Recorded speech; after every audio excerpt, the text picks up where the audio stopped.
आजचा सवाल या कार्यक्रमाचे प्रायोजक आहेत कॉस्मॉस बँक, पाण्याचा डॉक्टर ॲक्वागार्ड, कोहिनूर ग्रुप आणि सहप्रायोजक रंगशलाका, बिल्डिंग रिपेअरिंग, वॉटरप्रूफिंग आणि पेंटिंगमधील विश्वसनीय नाव.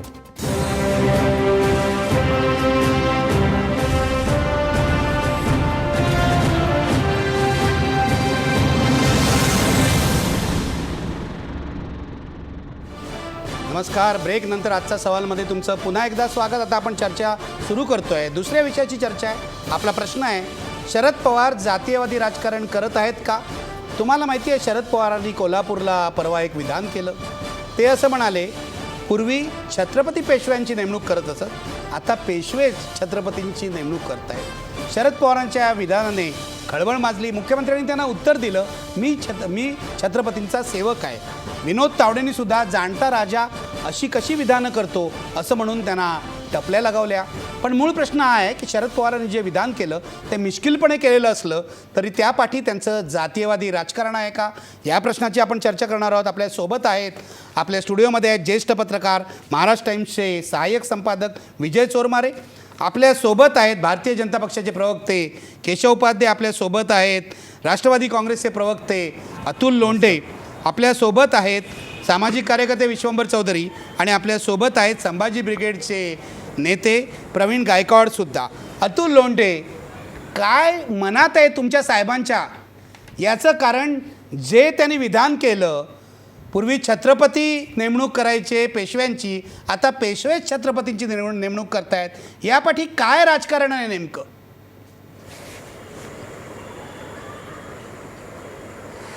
असं आहे निखिलजी की पवारसाहेबांनी गतकाळातली आणि आताची वस्तुस्थिती सांगितली.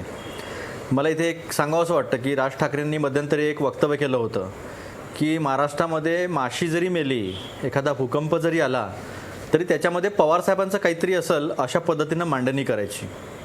पण ही जी आग लागलेली आहे इथे मनामध्ये, आणि जे तथाकथित उच्चशिक्षित उच्चमंत्री विनोद तावडे उर्फ गणोजी शिर्के यांनी जे जाणत्या राजावर स्टेटमेंट केलं, ते स्टेटमेंट करताना ते हे विसरले की छत्रपती संभाजी महाराजांची नेमणूक जर तुम्ही राष्ट्रपतींच्या कोट्यातनं केलेली आहे तर मग इतर 12-11 लोकांना सोडून फक्त छत्रपती संभाजी महाराजांना, ज्या शाहू महाराजांच्या विचारसरणीवर आधारित UPमध्ये मायावती आणि पहिले काशीरामजी आणि मायावती हे राजकारण करतात, हे समाजकारण करतात, तिथे नेऊन आमच्या दावणीला छत्रपती संभाजी महाराज शाहू महाराजांचे वंशज आहे अशा पद्धतीनं दाखवण्याचं काय कारण होतं?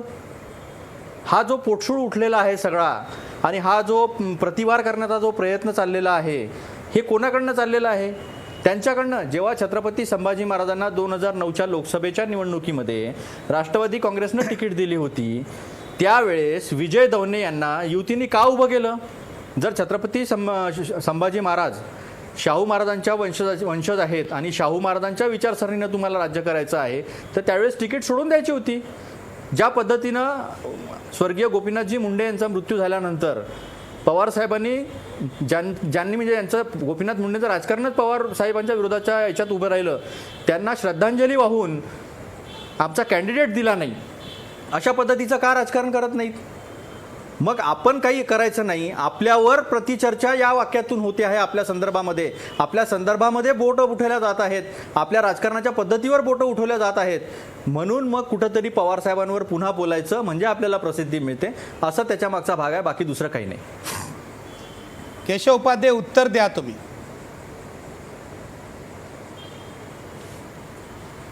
वागळे साहेब, मी सगळं आत्ता पहिलं आदरणीय लोंढे साहेबांचं ऐकलं. खरं म्हणजे लोंढे साहेब विचारी प्रवक्ते आहेत असं मी आत्तापर्यंत मानतो आणि तसे आहेत. पण आज त्यांची मांडणी जी आहे ती मला बघून खरंच मला कळलं ना की त्यांनी नेमकं काय म्हणायचं आहे. म्हणे पोटशूळ उठलाय. आता सरळ साधं सगळ्या दुनियेला दिसतंय पोटशूळ कुणाला कशामुळे उठलाय आणि त्या पोटशुळातनं कुणी कसं विधान केलंय हे सगळ्यांनी बघितलं दुनियेने. आता त्यांनी काही उदाहरण दिली, म्हणे का संभाजीराजांनी उभं केलं होतं तर उमेदवार कशाला दिला. मी इतिहासातली अशी अनेक उदाहरणं देऊ शकतो की ज्यावेळी अशा त्याच छत्रपती घराण्यातल्या ज्यावेळी गोष्टी होत्या त्या राष्ट्रवादीला किंवा शरद पवारांना असं काही करावं असं वाटलं नाही. मी अगदी अंतुलेपासून जायला तयार आहे.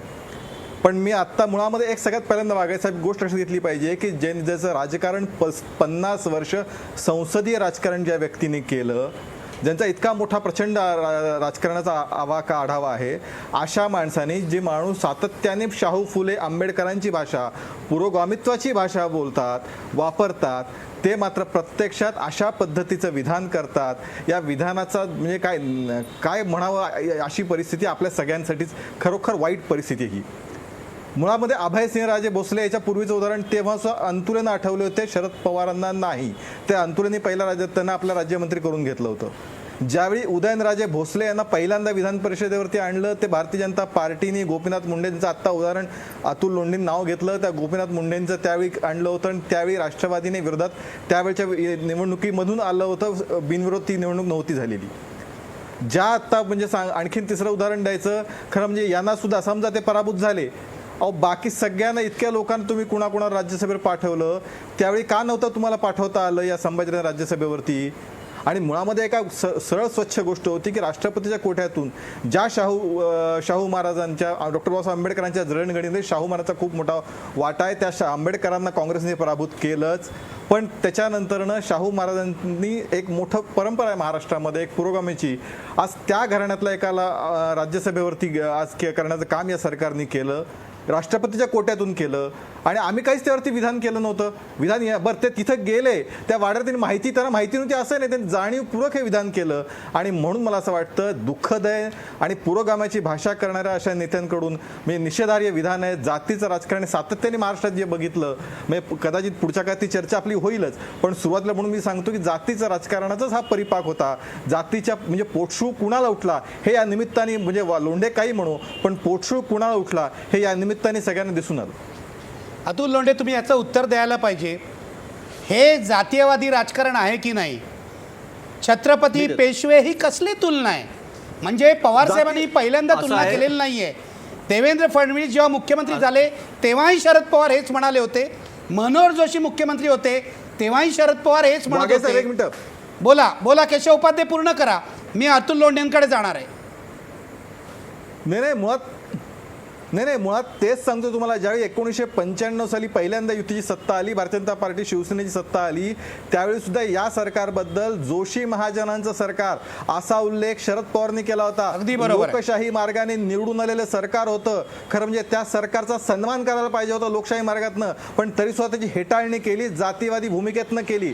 आता सुद्धा अशा पद्धतीची जाणीवपूर्वक जातीवादी राजकारण ते करतात. एक उदाहरण आणखीन देतो आणि मग थांबतो. चोरमुले इथं बसले, चोरमुले इथं माहिती असेल ज्यावेळी 1995 सालापर्यंत रयत शिक्षण संस्थेमध्ये साधारणतः मुख्यमंत्री असेल तो अध्यक्ष अशी परंपरा होती, पण 1995 साली ते बदलण्यात आलं. का तर एक ब्राह्मण तिथं मुख्यमंत्री राज्यात झाला तेव्हा ते बदलण्यात आलं. हे इतक्या प्रकारचं जातीयवादी राजकारण शरद पवारांनी केल्याची असंख्य उदाहरणं इतिहासामध्ये आहेत. ती काढायची असेल तर आपला जो काही अर्धा तास आहे चर्चा, त्यातच आपली सगळी चर्चा निघून जाईल. वाघे साहेब, नाही तीच करायची आहे. अतुल लोंढे, तुम्ही उत्तर द्या. शरद पवारांना हे शोभत नाही. एकीकडे फुले शाहू आंबेडकरांचं नाव घ्यायचं आणि अशा प्रकारे जातीयवादी पिन मारायची.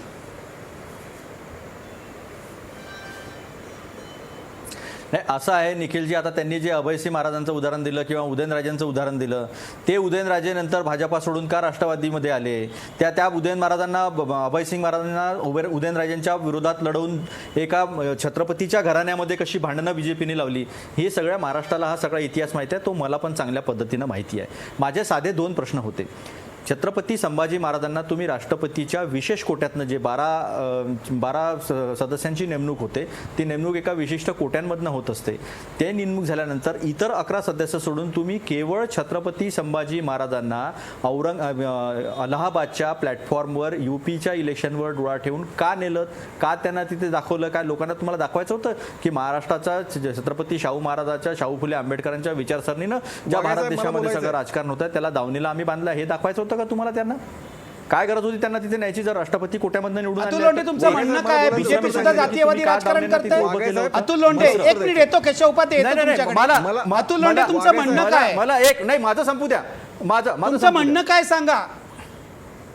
असं आहे की पवार साहेबांनी माझं म्हणणं हे आहे की पवार साहेबांनी शाहू फुले आंबेडकरांच्या मार्गानेच आजपर्यंत 5 दशकाची राजकीय वाटचाल केलेली आहे. त्यातले काही उदाहरणं मी अजिबात आपल्याला नाही. सांगतो. शेतकऱ्यांसाठी अजिबात नाही, त्यांचं अतुल लोंढे. केलेलं काम आज चंद्रकांत पाटील साहेबांनी ऐका ना. बोला बोला. नाही नाही ऐका ना, मला मुद्देसूद सांगू द्या तुम्ही. हा बोला ना, वागळे साहेब, माझ्या तुम्ही प्रश्नाचं नंतर तुम्ही उत्तर नाही तुमचा जे देत. विचार आहे तो मांडू मला शकता. हे छत्रपती पेशवे काय- तुलनेत जातीयवाद आहे की नाही? वाघे साहेब मला उत्तर द्यायचं देतो. आहे. हो येतो केशव उपाध्ये, 1 मिनिट थांबा. अतुल लोंढे माझ्या ऐका ना. प्रश्नाचं उत्तर द्या. या विधानात जातीयवाद आहे आता की असं नाही? आहे मला एक सांगा तुम्ही की पहिले छत्रपती शाहू महाराज यांनी पेशव्यांची वस्त्र दिली. पहिले छत्रपती शिवाजी महाराजांनी जे 8 दरबारी केले, 8 रत्न जे होते त्यांचे अष्टदरबार होतं, अष्टप्रधान मंडळ, त्याच्यामध्ये पेशवे होतेच. पेशवेच फडणवीसाची नेमणूक करायची. हे काही इतिहासाच्या विपरीत आहे का? आणि आता फडणवीसांनी छत्रपतींना जर वस्त्रे दिली असेल, त्यांनी तिथे कोटी केली बोलताना, त्याच्यामध्ये जातीय राजकारण होतं का? शरद माणसाने पवार एखाद्या फक्त इतिहास सांगत राजकारण्याने होते. किंवा आदरणीय शरद पवार साहेबांनी 5 दशकामध्ये कशा पद्धतीचा राजकीय सामाजिक ऐका ना वागळेजी, मी बोला. तुम्हाला सांगतो ना, 1978 पासून नामांतराची चळवळ चालू होती. राजकीय किंमत मोजून नामविस्तार करत असताना आंबेडकरी जनतेला न्याय देण्याचं काम पवार साहेबांनी केलं. रामदास आठवले साहेबांना हवी असलेली ती म्हणजे त्या समाजाला नेतृत्व देत असताना रामदास आठवले साहेबांचं उदाहरण आपल्या समोर ढळढळीतपणे समोर आहे. ज्या वेळेस नामांतराची चळवळ महाराष्ट्रात चालू होती त्यावेळेस आदरणीय बाळासाहेब ठाकरे साहेबांनी म्हटलं होतं की खायला नाही पीठ तर कशाला पाहिजे विद्यापीठ. एवढं असताना सुद्धा, एवढी पद्धतीनं वाटचाल चालू असताना सुद्धा राजकीय किंमत मोजून नामविस्तार केलेले शरद पवार साहेब आहेत. या महाराष्ट्राला शेतकऱ्याच्या अनुषंगानं फलोद्यानाची योजना देणारे पवार साहेब आहेत. त्याच कार्यक्रमात, ज्या कार्यक्रमात पवार साहेब बोलले, त्या कार्यक्रमामध्ये चंद्रकांत पाटील साहेब काय म्हणतात की राजर्षी शाहूंनी जे मांडले तेच पवार जगले. चंद्रकांत पाटील साहेब याचा विस्तार करताना ते काय म्हणतात की साखर उद्योग मोठा केला, शेतकऱ्यांची कर्जमाफी केली. शेतकऱ्यांच्या कर्जमाफीचा जेव्हा प्रश्न आला वागळे साहेब, तेव्हा यांचे मंत्री काय म्हणतात, मोठे मंत्री ज्यांना जावं लागलं ते काय म्हणतात की यांना टेलिफोनचं बिल देता येतं, मोबाईलचं बिल, पण इलेक्ट्रिकचं बिल देता येत नाही. कर्जमाफी करायची असेल तर आम्हाला लिहून द्या, आम्हाला ही गॅरंटी द्या की शेतकरी आत्महत्या करणार नाही. अशा पद्धतीची मांडणी करतात. आणि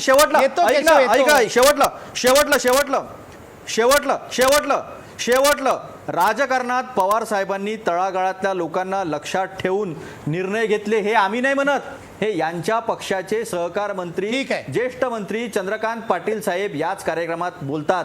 आणि पवार साहेबांच्या 5 दशकाची एवढी मोठी वाटचाल आपल्या डोळ्यासमोर आहे. महिला धोरण त्यांनी घेतलं, महिलांना काय काय अधिकार दिले, सावित्रीबाई फुले यांचं नाव जे आहे ते पुणे विद्यापीठाला दिलं. ही सगळी जी निर्णय घेतले नाही दोन चेहरे आहेत. मी बोलतो त्याच्यावर. आपण बोलू शकता, आपल्याला काय बोलायचं आपल्या विचारांना मी कधी चढवणार नाही.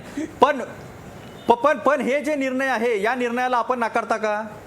ठीक आहे, आता आपण बोलूया त्याच्यावर चर्चा आहे. अतुल लोंढेंनी माझ्या प्रश्नाचं उत्तर नाही दिलं. केशव उपाध्ये उत्तर द्या. मुस्लिम मुक्त भारत.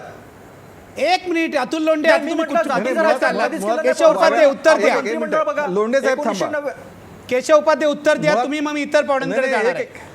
एक मिनिट अतुल लोंढेजी, 1 मिनिट तुमच्या प्रश्नाचं उत्तर देतो, बाकी सगळ्या प्रश्नांची चर्चा करू. मुळामध्ये छत्रपतींना आम्ही त्या अलाहाबादच्या वाराणसीच्या ह्याच्या स्टेजवर आम्ही काय घेऊन गेलो?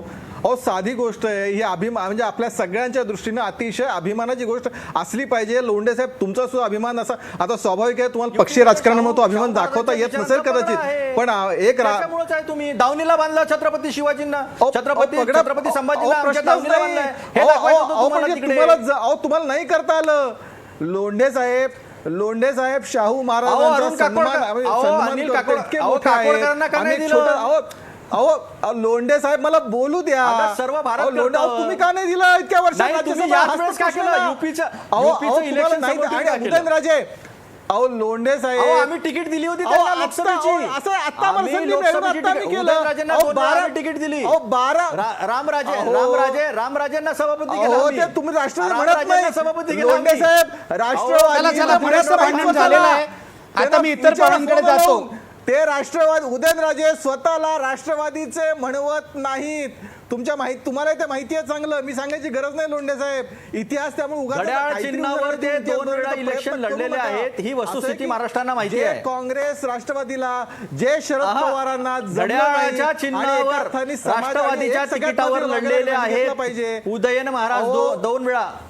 पण ते स्वतःला म्हणत नाहीत ना. ते ठीक आहे, म्हणतात आता दोघंही महाराष्ट्राला शांत राहा. समजतं. केशव दोघंही शांत राहा. महाराष्ट्राला समजतं आंबेडकरांचं नाव करायचं, आंबेडकरांचं एक्झॅक्टली महाराष्ट्राला कळतं. शाहू फुले आंबेडकर नुसती फक्त महाराष्ट्राला भाषा कळतं वापरली. की आंबेडकरांचं प्रत्यक्षात नाव नाही घ्यायचं केलं. आणि प्रत्यक्षात गोळवलकरांची अनेक नीती गोष्टी राबवायची. भारतीय जनता हे पार्टीने कळतं. केल्या. महाराष्ट्राला, आणि शाहू भारताला केलं दाखवलं. कळतं. ठीक अहो, आहे. नाही सन्मान आहे त्या गादीचा, शाहू महाराजांचा सन्मान आम्ही काही केला नाही असं करून नाही दाखवलं. केलं. हे तर लक्षात घेतलं पाहिजे. ठीक आहे. आणि दोघंही ते आम्हाला शांत राहा. तुम्हाला केशव- असलं पाहिजे. केशव उपाध्ये, तुम्हाला नाही please. करता आला का नाही केलं आतापर्यंत. केशव उपाध्ये अरे काय प्लीज, तुम्ही दोघंही शांत राहा. तुमच्यात पुरेसा वाद झालेला आहे आता. Yes. आणि तुम्ही बघायचं मी प्रश्नाला शांत आहे. मी अतिशय शांत आहे. सराईतपणे बगल दिलेली आहे. दोघंही तुम्ही सराईत प्रवक्ते आहात, त्यामुळे माझी नाही, मी बगल नाही दिली. एक मिनिट, मी बगल नाही दिली. अतुल लोंढेंनी बगल दिली. नाही वागळे साहेब. हा, बरं ठीक आहे, तुम्ही दोघांनी हा, बगल yes. नाही दिली. ठीक अतुल आहे. लोंढेंनी आणि बगल आता दिली. विजय खरं आहे. चोरमारे वागळे साहेब, अतुल लोंढेंनी बगल दिली. प्रत्यक्षामध्ये एखाद्या व्यक्तीचं जर तुम्हाला राजकीय विश्लेषण करायचं असेल तर तुम्ही एका स्टेटमेंटवर करू शकत नाही. 5 दशक ज्या व्यक्तींनी या देशाच्या, या महाराष्ट्राच्या राजकारणात घातलेले आहे, अशा पवार एक्झॅक्टली, साहेबांनी मी आता कोणते 5 कोणते दशकांच्या निर्णय कामावर मोठ्या येतोय. वेळेस एक घेतले, मिनिट, कशा अतुल पद्धतीने लोंढे सर्व शांत समावेशक राहा. होते ते आपण बघितलं अतुल पाहिजे. लोंढे शांत राहा. 5 मला दशक विजय चोरमारे असं 5 आणि दशक विश्वंभर राजकारण चौधरी आणि करणारे- प्रवीण गायकवाड यांना या चर्चेत आणायचं आहे. दोघंही शांत राहा. आता तुम्ही पडद्यावर नाही आहात, कृपया शांत राहा. विजय चोरमारे, मला तुमच्याकडे यायचं आहे. ते म्हणाले शरद पवारांनी 5 दशकं पुरोगामी राजकारण केलं. तुम्ही असं कसं म्हणता? पण शरद पवार हा उल्लेख फडणवीस मुख्यमंत्री झाल्यापासून वारंवार करतायत. मनोहर जोशी असताना पण त्यांनी केला होता. काय वाटतं तुम्हाला की पेशवे म्हणून उल्लेख करणं म्हणजे छत्रपतींनी पेशव्यांची नेमणूक केली आणि आता पेशवे छत्रपतींची नेमणूक करतायत, हे विनोद असला तर या काटेरी विनोद आहे की नाही? खरं तर जो आपला मूळ प्रश्न आहे, शरद पवार जातीयवादी राजकारण करत आहेत का, या प्रश्नाचं सकारात्मक उत्तर देता येतं. शरद पवार जातीयवादी राजकारण करतायत. हो, करतायत. पण केवळ एका वाक्यात उत्तर देऊन शरद नाही, बरोबर पवार आहे, अन्याय बरोबर. करणार होईल. त्याचं कारण असं की आपण कालच्या दिवसात, म्हणजे थोडं विस्तारानं कालच्या दिवसातली परिस्थिती जर बघितली, दुपारी शरद पवार राजवाड्यावर जेवायला गेले होते छत्रपतींच्या बरोबर. या रॉयल फॅमिलीबरोबर सकाळी दुपारी शरद पवारांनी जेवण केलेलं आहे आणि जेवणानंतर झालेल्या पत्रकार परिषदेत त्यांना एक प्रश्न विचारला की तुमचे उमेदवार असलेले संभाजीराजे अशाचे खासदार झाले, त्यावर पवारांनी लायटर व्हेनमध्ये दिलेली प्रतिक्रिया. हे खरं असलं तरी पवारांच्या वयाच्या पवारांच्यासारख्या माणसानं अशा पद्धतीनं बोलणं योग्य नाही. पुन्हा तुम्ही जातीयवादाचा उल्लेख, पवारांचं जातीयवादी वक्तव्य हे पहिल्यांदाच नाही. पवार राजू शेट्टींच्या संदर्भात अगदी. सुद्धा एकदा जातीचा उल्लेख करून बोलले होते. माधव गोडबोलेंच्याबद्दल सुद्धा अगदी. एकदा जातीयवादी उल्लेख करून बोलले होते. अशी काही 5 ते 7 उदाहरणं देता येतात. पण फक्त पवारच जातीयवादी राजकारण करताय. आजचं सगळं राजकारण हे संपूर्ण जातकारण 100% दोन्ही बाजू, 100 सर्व बाजू. नाही, सगळं 100% राजकारण हे जातकारण बनलेलं आहे. म्हणजे भाजप सुद्धा जातीय गणित भाजप- मांडताय आणि आता पवार सुद्धा मी मांडताय. मगातपासून हे म्हणजे केशव उपाध्याय आणि अतुल लोंढे यांच्यात जी वाद आम्ही छत्रपतींना दिलं काय दिलं छत्रपती वंशज हे काय क्वालिफिकेशन असू शकतं काय कोणाचं? शरद पवारांनी आणि या मुंडेंनी आणि नंतर शरद पवारांनी या छत्रपती आणि रॉयल फॅमिलीतल्या लोकांना राजकारणात आणून सामान्य माणसांना राजकारणात हद्दपार केलं. सातारा जिल्ह्यात राजकारण बघा, जिथं 100% राष्ट्रवादचा प्रभाव आहे, सगळी उच्चकुलीन माणसं आहेत. एकही सामान्य म्हणजे त्या राखीव मतदारसंघातला एक उमेदवार सोडला तर एकही सामान्य ज्या यशवंतरावांनी राजघराण्याशी संबंधित उच्चकुलीनांना राजकारणाच्या पायरीवर येऊन दिलं नव्हतं, त्या आणि सामान्य माणसांचं राजकारण केलं सामान्य होतं. कार्यकर्त्यांचं शरद पवारांनी तो सामान्य माणूस सातारा जिल्ह्याच्या राजकारणात नाही उदाहरण दाखल घेतो. कारण सातारा जिल्हा हा राष्ट्रवादचा प्रबळ होल्ड असला. त्यातनं संपूर्ण हे घेऊन ते रामराजे नाईक निंबाळकर, उदयनराजे, शिवेंद्रराजे, अमुक तमुक हे सगळे उच्चकुलीन, सगळे ते नात्यागोत्यातले, म्हणजे यांची कुळ्या काढल्या सगळ्या सातारा जिल्ह्यातल्या. सगळे परस्पर भोसले, देशमुख सगळे एकमेकांचे पाहुणे आहेत. तर हे फार अभिमान, अतुल लोंढे किंवा ही फार अभिमानानं सांगण्याची गोष्ट नाही की आम्ही छत्रपतींचं राजकारण करतो, छत्रपतींच्या वंशानं केलं, राजकारण केलं. लोकशाही आली आहे, लोकशाहीत या. लोकशाहीच्या अनुषंगानं विचार करा, ही परत महत्त्वाची गोष्ट आहे. तर राहिली गोष्ट संभाजीराजांच्या नियुक्तीची किंवा छत्रपती घराण्याची, ते राजकारणाची त्यांची इच्छा आहे. खूप सज्जन माणसं आहेत ती, खूप म्हणजे त्यांना या राजकारणाची त्यांना काही देणं घेणं नाही, ज्या पद्धतीनं चाललेलं आहे. आणि दुसरं त्यांची नियुक्ती. तुमचं असं म्हणणं आहे हे शाहू महाराजांचे जरी वंशज असले तरी राजकीय विचारसरणीच्या दृष्टीने त्यांचा काही भक्कम भूमिका नाही आहे. याच्याकडे यांचेच वडील काही दिवसापूर्वी शिवसेनेत सुद्धा गेले होते, हे भाजपमध्ये गेले आहेत, आधी राष्ट्रवादीमध्ये होते. शाहू महाराजांचे वंशज आहेत, त्यांचा आदर आहे वगैरे सगळं ठीक आहे, पण राजकीय विचारसरणी नाही आहे त्यांना. राजकीय विचारसरणीच्या त्यांच्या गोंधळ आहे. म्हणजे वेळोवेळी योग्य वेळी योग्य भूमिका त्यांनी घेतली. एकदा शिवसेनेत गेले शाहू महाराज, शिवसेनेत का गेले आणि शिवसेनेतून कधी बाहेर पडले आणि काय याची कधी माहिती नाही. मालोजीराजे धाकटे पुत्र संभाजीराजे, युवराज संभाजीराजांचे धाकटे ते राष्ट्रवादीत होते, त्यांना काँग्रेसची उमेदवारी मिळाली, ते काँग्रेसमध्ये गेले. यांनी राष्ट्रवादीकडून उमेदवार लढ. राजकीय जी भूमिका घ्यायला पाहिजे योग्य वेळी ठामपणे, ही भूमिका यांनी कधी घेतली नाही. तो त्या बाबतीत नेहमी यांची गोंधळाची भूमिका राहिली आहे कोल्हापूरच्या छत्रपतींची. आणि त्यामुळं तो आतापर्यंत त्यांना जे अपेक्षित यश मिळायला पाहिजे होतं, अपेक्षित त्यांनी उंची गाठायला पाहिजे होते, सातत्याच्या अभावामुळे त्यांना ते झालं नाही. पण भारतीय जनता पक्षानं संभाजीराजांना जी खासदारकी दिली ती आपण स्वागत करू, पण त्या पाठीमागे एक जातकारण आहेत ना. म्हणजे दोन्ही पक्ष राजकारण म्हणजे असं ते काय छत्रपती घराण्याचा गौरव आहे, फार उदात्तीकरण करण्याची गोष्ट आहे. म्हणजे त्या भाजपही पाठीमागे जातकारण थेट करते, जातकारण आहे. पवारही जातकारण जातकारण करतायत. अतुल लोंढे, मी येतो तुमच्याकडे. मला माहिती आहे पवार साहेबांचं समर्थन तुम्हाला करायचं आहे, पण जरा थांबा. विश्वंभर चौधरी आणि प्रवीण गायकवाड आपल्या सोबत नाही आहे. नाही नाही नाही नाही नाही निखिलजी, मला बोला बोला बोला थोडक्यात बोला, थोडक्यात बोला. एकच गोष्ट मांडू द्या मला हे बा या चोरमारे साहेबांनी जे विश्लेषण केलं त्यात मला 2-3 गोष्टी अजून जोडायच्या आहे की राष्ट्रवादी काँग्रेस पक्षाचं जर तुम्ही सगळं नेतृत्व जर बघितलं, आता तिसऱ्या पिढीतलं ज्या पिढीमध्ये मी येतो त्याच्यामध्ये आता ज्या नेमणुका झाल्या त्या नेमणुकांमध्ये प्रकाश गजबेसारखा अतिशय सामान्य घरातला माणूस, मी सुद्धा अतिशय सामान्य घरातला आहे, वडकुते साहेब आहे त्याच बेल्टमधले, ते चोरमारे साहेबांनी ह्या 2-3 गोष्टी सांगितल्या नाही. मी छत्रपती संभाजी महाराजांचं उदात्तीकरण केलं नाही. मी हे माझं विश्लेषण याच्यावर आधारित होतं की पवार साहेबांनी जे काही निर्णय मी तुम्हाला सांगितलं की ते नामविस्ताराचं असेल, शेतकऱ्यांची कर्जमाफीच्या संदर्भामधला निर्णय असेल, फलोद्यान योजनेचा निर्णय असेल, महिला धोरणाच्या संदर्भामध्ये निर्णय असेल, पुणे विद्यापीठाला सावित्री फुले नाव चर्चा करूया ना. त्यांच्या निर्णयातून त्यांनी आपली बांधिलकी शाहू फुले आंबेडकरांच्या संदर्भामध्ये मांडली, हे मी सांगतोय. पवार साहेब विचारांच्या स्वरूपामध्ये पुरोगामी असतात, प्रत्यक्ष राजकारण करतात तेव्हा जातींचा उपयोग करतात, असे त्यांचे 2 चेहरे आहेत. कळलं का? त्यावर आपण चर्चा करूया. पण विश्वंभर चौधरी तुमच्याकडे येतोय, तुम्ही आणि प्रवीण गायकवाड, तुमचं काय म्हणणं आहे या बाबतीत? पवारांनी जे विधान केलं त्यांच्यासारख्या प्रगल्भ राजकीय नेत्याला ते शोभतं का? भारतीय जनता पक्ष आणि राष्ट्रवादी या दोघांच्याही राजकारणाला माझा असलेला विरोध सगळ्या महाराष्ट्राला माहिती आहे आणि माझ्या भूमिका जातीय नाहीत हे पण सगळ्या महाराष्ट्राला माहिती आहे. या 2 जोडण्या जोडून आता मी पुढे जातो. मुद्दा असा आहे की जेव्हा एवढा सिनियर नेता, एवढे मोठ्या पदावरचे नेते जेव्हा अशी विधानं करतात तेव्हा त्याचे राजकारणातले परिणाम आत्ता तिथे राजकीय पर्वत ते चर्चा करतायत. ते राजकारण ते जावं, जिथं जायचं तिथं राजकारणाने जावं, भारतीय जनता पक्षाच्या आणि राष्ट्रवादीच्या सुद्धा. परंतु ते करताना एका ज्येष्ठ नेत्याला महाराष्ट्राचं समाजकारण खड्ड्यात टाकण्याचा कुठलाही अधिकार नाही, असं मी याच्यावरती पहिल्यांदा स्पष्टपणे म्हणतो. मी पुरोगामी असल्यामुळं मी जेवढा धर्मवादाचा जेवढा मी निषेध करतो तेवढाच मी जातीवादाचा निषेध करतो. कारण धर्म आणि जाती ह्या फक्त माणसांमध्ये फूट पाडण्यासाठी ठेवल्यात असं माझं स्पष्ट मत आहे.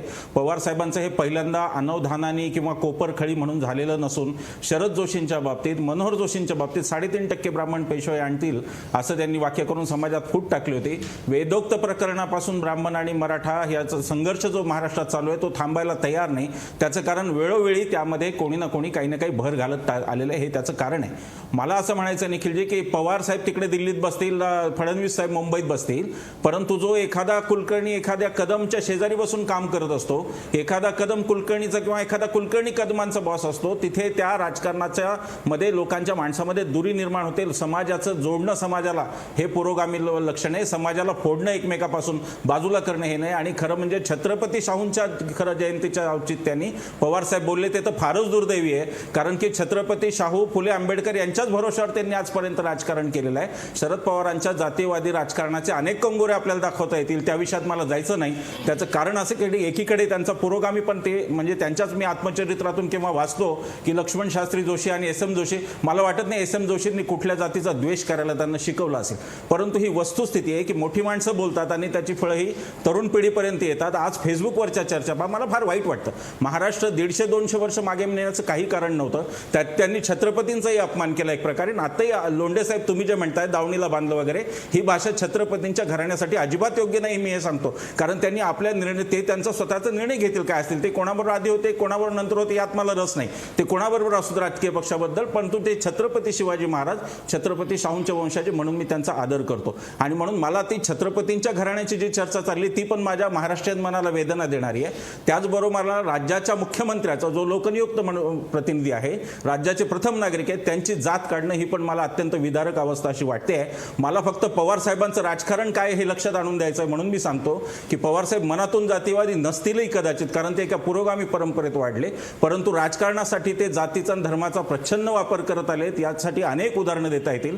मला ही गोष्टच कळली नाही की आता किताब नष्ट झालेले आहेत, आता छत्रपतीही नाहीत आणि फडणवीसही कोणी नाहीत, आता जे आहेत ते नोशनल जनतेच्या मनातले, आता ते अधिकारावर कोणी तशा अधिकारी पद्धतीने नाही आहेत. त्याच्यामध्ये तुम्ही असे उल्लेख करता, हे नक्कीच जातीवादाची मला असं वाटतं की त्यामध्ये एक छटा आहे आणि पवारसाहेब ते जाणीवपूर्वक करतात. मला फक्त त्यांच्या राजकारणातली एक गोम कळलेली नाही की जो पक्ष फडणवीसांचा त्या पक्षाला न मागता पाठिंबा कसं देतात हे मला अजून कळलेलं नाही, की आवाजी मतदानाच्या आधीच पाठिंबा देऊन टाकतात. त्यांच्या पक्षाच्या सुप्रीमोंना मोदींना मेजवानी का देतात बारामतीत तेही मला कळत नाही. तेव्हा राजकारणाची एक पातळी असते. तुम्ही कोणतीही तत्वनिष्ठ भूमिका घ्या, मला ते मान्य आहे. तुम्ही म्हणा की भारतीय जनता पक्ष हा वाईट पक्ष आहे, मला ते मान्य आहे. पण तुम्ही एकीकडे भारतीय जनता पक्षाला, मी स्वतः भारतीय जनता पक्षाचा टीकाकार आहे, पण मी पहिल्यांदा आज मुख्यमंत्र्याचं, कदाचित पहिल्यांदा हा योग आला असेल, केशव उपाध्यायांना जरा झटका बसण्याची शक्यता आहे, परंतु आज मी पहिल्यांदा मुख्यमंत्र्यांचं जाहीर कौतुक करतो ते अशासाठी की त्यांनी दिलेली प्रतिक्रिया अतिशय संयमित होती. मुख्यमंत्र्यांनी आगीत तेल ओतलं नाही आणि अत्यंत नम्रपणे सांगितलं की हो मी छत्रपती शाहूंचा सेवक आहे. ही मला वाटतं भूमिका वाखाणण्याजोगी आहे. आजच्या राजकारणात एवढी संयमित प्रतिक्रिया कोणी देत नाही, म्हणून मी मुख्यमंत्र्यांचं पहिल्यांदाच मी जाहीर कौतुक करतो की मुख्यमंत्र्यांनी ते केलं. परंतु जी खरं म्हणजे आगीत तेल टाकण्याची भूमिका आहे ती तुमची भूमिका नसावी. ज्या वयात तुम्ही आहात, जे राजकारण तुम्ही आजपर्यंत केलं, जे पुरोगामी राजकारण तुम्ही केलं, त्यातून तुम्ही माणसं जोडायला पाहिजेत, समाज तोडायला नाही पाहिजे असं मला स्पष्टपणे वाटतं. परंतु एका अर्थाने राजकीयदृष्ट्या सुद्धा आज विनायकराव मेटे असतील, महादेव जानकर असतील, ही सगळी मंडळी जी कधी काळी पवारांच्या सोबत होती ती आज तिकडे आहेत आणि आता छत्रपती गेले. त्याचा राग त्यांना असेल, तो राजकीय राग त्यांनी जरूर काढावा. त्यांनी राजकारणात भारतीय जनता पक्षाला काय म्हणावं हे त्यांचा प्रश्न, भाजपने त्यांना काय म्हणावं हा त्यांचा प्रश्न आहे. परंतु त्यामुळे महाराष्ट्राच्या समाजकारणाला पुन्हा एकदा मागे नेण्याचा अधिकार हा पवार साहेबांना अजिबात पोहोचत नाही असं माझं स्पष्ट मत आहे. ठीक आहे, मी एक ब्रेक घेतो आणि प्रवीण गायकवाड तुमच्याकडे येतो, कारण मला चर्चा व्यापक करायची आहे. पवारांचं हे जे राजकारण आहे, भाजपची सुद्धा जी जातीय गणित आहे, भाजप काय जातीयवादापासून दूर आहे असं नाही, ते पद्धतशीरपणे जातीय समीकरणं करतायत. ते काय आपण समजून घेऊया, ब्रेक घेऊया आणि परत येऊया. ब्रेकपूर्वी प्रश्न पहा, शरद पवार जातीयवादी राजकारण करत आहेत का? बघा पडद्यावर आपले प्रेक्षक काय म्हणतायत. 60% लोक म्हणतात होय पवार जातीयवादी राजकारण करत आहेत. ब्रेक घेऊन परत येऊया.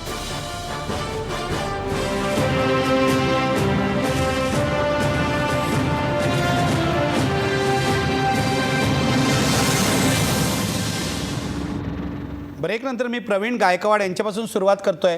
प्रवीण गायकवाड, तुमचं काय म्हणणं आहे या सगळ्याबद्दल? नाही, माझं अत्यंत स्पष्ट म्हणणं आहे की शरद पवार साहेबांनी जे विधान केलं की छत्रपती पूर्वी पेशवे नेमत होते आणि आज पेशवेंनी छत्रपतींना नेमलं, या वाक्यामध्ये वावगं काय आहे? आपण इतिहास बघितला तर छत्रपती पेशवेंना नेमत होते आणि आज फडणवीसांना पेशवे म्हटलं तर त्यांनी सांगावं ना ते पेशवे नाही म्हणून. पेशवे पद म्हणजे आजचं मुख्यमंत्री पद आहे आणि मुख्यमंत्री पदावर जोशी काम करत होते तर त्यांना पेशवे म्हटलं तर त्यात वावगं काय? आपण त्याला कारण नसताना काहीतरी मुलायमा लावण्याचा प्रयत्न करतो जातीवादाचा. मी काय पवार साहेबांचा समर्थक नाहीये.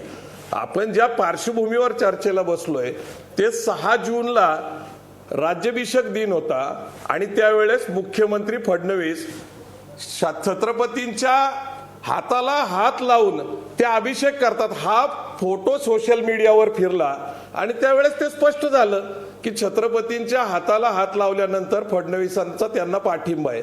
आणि तो पाठिंबा पुढे 8 तारखेला स्पष्ट झाला. छत्रपतींना राष्ट्रपती नियुक्त खासदारपद मिळालं.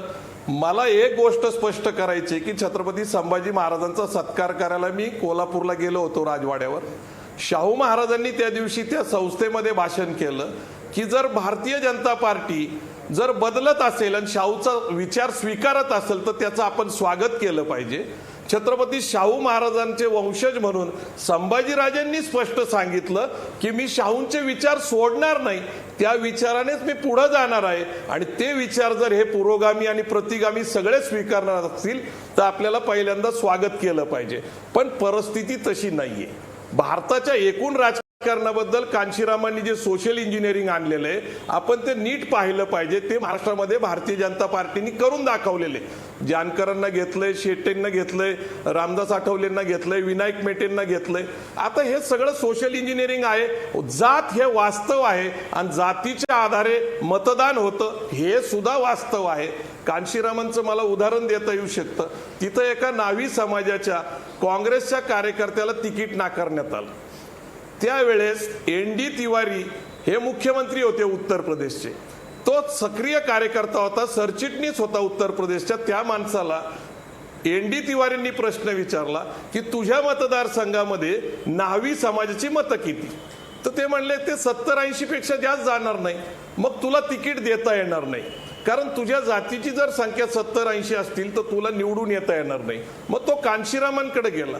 कांशीरामांनी सांगितलं की मी जे सांगतो ते तू जाऊन एनडी तिवारींना सांगा की तू उत्तर प्रदेशचा इतके वर्ष मुख्यमंत्री आहे, तुमच्या समाजाची किती मतं आहेत? तर 3.5-4% मतावर उत्तर प्रदेशचा ब्राह्मण समाजाचा माणूस जर मुख्यमंत्री होऊ शकतो तर त्यापेक्षा कमी समाजाचा असलं म्हणून, नावी समाजाचा असल्या म्हणून तुम्ही मला तिकीट देत नाही. कांशीरामांनी त्या माणसाला तिकीट दिलं, निवडून आणलं आणि मंत्री सुद्धा नंतरच्या काळामध्ये केलं. जात हे या देशातलं वास्तव आपण पहिल्यांदा मान्य केलं पाहिजे. पवार साहेब काही वेळेस बोलतात ते मार्मिकही बोलतात, पण काही वेळेस बोलत असतात त्यावेळेस मिश्किलपणे पण बोलतात. पण काही वेळेस जसं काल बोललेत ते सत्याला धरून बोललेत. कारण शाहू महाराजांचा वंशज ज्यावेळेस प्रतिगामींच्या कळपात गेला त्यावेळेस शाहू महाराजांच्या बाबतीत बोलत असताना त्यांनी हे विधान करणं मला तर साहजिक वाटतं.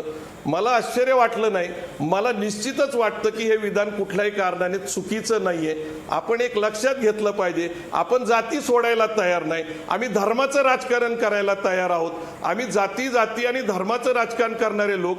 आज आपण काय चर्चा करतोय की ब्राह्मण म्हटलं. मला एक अजून उदाहरण सांगायचं. ज्यावेळेस महात्मा फुलेंचा पुतळा पुण्यात बसवायचा होता त्यावेळेस नगरपालिकेमध्ये आपटे नावाचे नगराध्यक्ष होते आणि केशवराव जेदे यांनी प्रस्ताव मांडला की महात्मा फुलेंचा पुतळा इथं बसवावा. त्यावेळेस ब्राह्मण समाजाच्या सगळ्या नगर सेवकांनी त्याला विरोध केला. त्यावेळेस केशवराव जेदे म्हटले मग फक्त भटांचेच पुतळे बसवायचे का, म्हणजे ते टिळकांना उद्देशून म्हटले. त्यावेळेस तिथं वादळ झालं. त्यावेळेसचा इतिहास असा सांगतो की ते आपटे नगराध्यक्ष म्हणले की तुम्ही भट कुणाला म्हणला, तर ते सरळ केशवराव जेदे म्हणले की टिळक भट नव्हते असं तुम्ही सांगा. तसंच फडणवीस पेशवे नाहीयेत किंवा मनोहर जोशी पेशवे नाहीयेत. मुख्यमंत्री पदाचा पर्यायी शब्द पेशवे आहेत आणि पेशवे म्हटलं म्हणून एवढं राग यायचं काय कारण आहे? जे वास्तव आहे, ठीक जे आहे. सत्य केशव आहे, उत्तर द्या. ते केशव उपाध्ये सांगितलं उत्तर तर देत आहेत. बिघडायचं काय कारण आहे? आपण सत्य स्वीकारत नाही. केशव उपाध्ये उत्तर द्या. असं आहे, संभाजीरावांनी आता फार भली मोठी मांडणी केली, पण मुळामध्ये एक गोष्ट विसरले पाहिजे. संभाजीराव नाही, समाजातल्या प्रवीण काही गायकवाड. वास्तव असतील, जातीय राजकारण त्याने काय भलं. प्रवीण गायकवाडांनी आता सांगितलं संभाजी ब्रिगेडचे येतात, मला माफ करा. हां नाही, मला माफ करा, ते काय मोठे व्यक्तिमत्व आहे त्यामुळे असं होतं. मुळामध्ये असं आहे की या सगळ्या समाजातले काही वास्तव असतील ना, जातीपातीचं वास्तव असतील, पण अशा वेळी समाजातल्या जातीपातीचं राजकारण मोडण्याची भूमिका किंवा त्याच्या पुढे जाण्याची भूमिका ही जो इतक्या मोठ्या उंचीवर माणूस आहे त्या माणसाने, त्या व्यक्तीने घेतली पाहिजे. जर ती व्यक्ती आमच्या एकूण सर्वसामान्य या लोकांच्या स्तरावर येऊन जर अशा पद्धतीची भाषा करू लागला, सर्वसामान्यांच्या स्तरावर येऊन जर जातीपातीची गणित मांडू लागला, बोलू लागला, मला असं वाटतं की त्या व्यक्तीची उंची म्हणजे ही मग जाणता राजा कशाला म्हणायचं? शिवाजीराजांनी अशा पद्धतीचे विधान जर समजा हे आता जाणता राजा म्हणतात त्यांना, आता जाणता राजा अशा पद्धतीची विधानं केली असतील का? आणि जे अशा प्रकारचा नेता असं विधान करतो त्याचे परिणाम खालपर्यंत येतात, त्याच्या खालचे कार्यकर्ते तशा पद्धतीने मांडणी करायला लागतात. मी फार लांब जात नाही, अगदी काल परवाच्या ज्या परळी बँकेच्या निवडणुकीची बँकेची निवडणूक झाली तिथे सुद्धा अशा प्रकारची भाषा वापरली गेली. मुळामध्ये ब्राह्मण्य आणि ब्राह्मण समाज आणि ब्राह्मण्य यात आपण फरक करायला शिकलं पाहिजे. आणि ब्राह्मण्य मला असं वाटतं वाघेसाहेब तुम्ही मान्य कराल की प्रत्येक समाजामध्ये ते ब्राह्मण्य आता आलेलं आहे जवळपास. म्हणजे केवळ एका ब्राह्मण समाजाला बदनाम करणे, त्याला ब्राह्मण्याला आपण विरोध सगळ्यांनी म्हणून केला पाहिजे, तो आमचाही तो सगळ्यांचा असला पाहिजे. पण अशा वेळी एक पुरोगामीची भाषा तुम्ही करता, तुम्ही वेगळे स्वतःला म्हणवता आणि मग मात्र अशा पद्धतीची भाषा वापरतात, ते मला वाटतं कुठेतरी चुकीचं आहे, चुकीचा संदेश देणार आहे. आणि तशा आणि अनेक आतापर्यंत शरद पवारांची भाषणं आपण वेळोवेळी काढून आठवून बघू ना, काय म्हणजे मराठवाड्यात काय त्यांनी जे आत्ता सांगितलं अतुल लोंढेंनी आपल्याला, पण बीडच्या निवडणुकीतच गोपीनाथ मुंडेंच्या विरोधात किती जातीवादी प्रचार केला हे आपल्याला विसरलेलं नाही या ठिकाणी. त्यामुळे जातीचं राजकारण कधी ब्राह्मणांच्या नावाने, कधी बहुजनांच्या नावाने, कधी इतर गायच्या नावाने, वाजवा तुतारी, त्या बीडमधली तर घोषणा होती वंजारी काय बुडवा वंजारी अशा प्रकारची घोषणा राष्ट्रवादीकडून देण्यात आली होती. त्यामुळे अशा कारण शेवटी नेता जे वागतो त्याच्यावरती कार्यकर्ते वागत असतात, म्हणून नेत्याची जबाबदारी अधिक असते आणि 5 दशकं संसदीय राजकारण करणाऱ्या शरद पवारची जबाबदारी अधिक असते. आणि म्हणून मला असं वाटतं की हे जे विधान आहे हे विधान जातीय राजकारण त्यांच्या राजकारणाचा भाग असेल आहेच आहे, पण मुळामध्ये अशा प्रकारचं विधान करायला नको होतं. आणि त्याला पोषक जी मांडणी आता संभाजी ब्रिगेडकडून होतीये ती पण मला वाटतं चुकीची. अतुल लोंढे, आता मी तुमच्याकडे येतो. माझ्या प्रश्नाचं उत्तर द्या. तुम्ही नेहमी बगल देता, ठीक आहे, माझा प्रश्न आला, तुम्ही एकतर एखादा बॉल सोडावा तसं तो सोडता किंवा भलतीकडेच जाता. विकेटकीपरच्या हातात बॉल जातोय. माझ्या प्रश्नाचं उत्तर द्या अतुल लोंढे. भाजपनी जातीय समीकरणं जमवायला सुरुवात केली, एक सोशल इंजिनिअरिंग करायला सुरुवात केलं, ते तुम्हाला खटकतंय. मराठा समाज तुमच्याकडून दूर चाललाय, तो भाजपकडे जातोय, तो शिवसेनेकडे जातोय, हे तुम्हाला खटकतंय. म्हणून सतत तुमचे नेते म्हणतायत की हे पेशव्यांचं राज्य आहे. हे खरं आहे की नाही?